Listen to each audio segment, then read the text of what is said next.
ये फलसफा है। लीडर वो बड़ा नहीं होता जिसके पास बंदे ज्यादा हो, लीडर वो बड़ा होता है जिसके पास जितने हो सारे पक्के हो, जिसके पास जितने हो सारे मुखलिस हो। इस्लाम के दामन में दो बड़े लीडर हैं, एक का नाम है मोहम्मद, एक का नाम है हुसैन। दोनों में बड़ा कौन है? फैसला तू आप करी कि इनकी रोशनी है, दिन की रोशनी में इस्लाम कबूल करने का वक्त है। मोहम्मद बुलाता है आओ, आता कोई नहीं। हुसैन रात के अंधेरे में चिराग बुझा के कहते हैं जाओ, जाता कोई नहीं।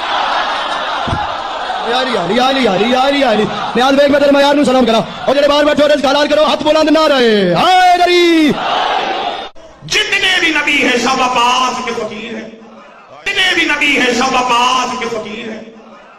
किसी एक जाकिर का काम नहीं है, बल्कि आप देखेंगे कि इनके जितने बड़े बड़े हैं सारे गुस्ताख हैं, सारे बदबख्त हैं।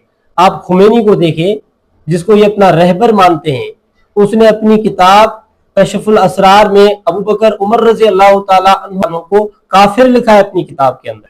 ये कोई नई बात नहीं है कि आज की बात है कि आज लोग ये कह रहे हैं, बल्कि इनके जो बड़े अब्बा अजदाद हैं वो भी ऐसे बकवास करते रहते थे।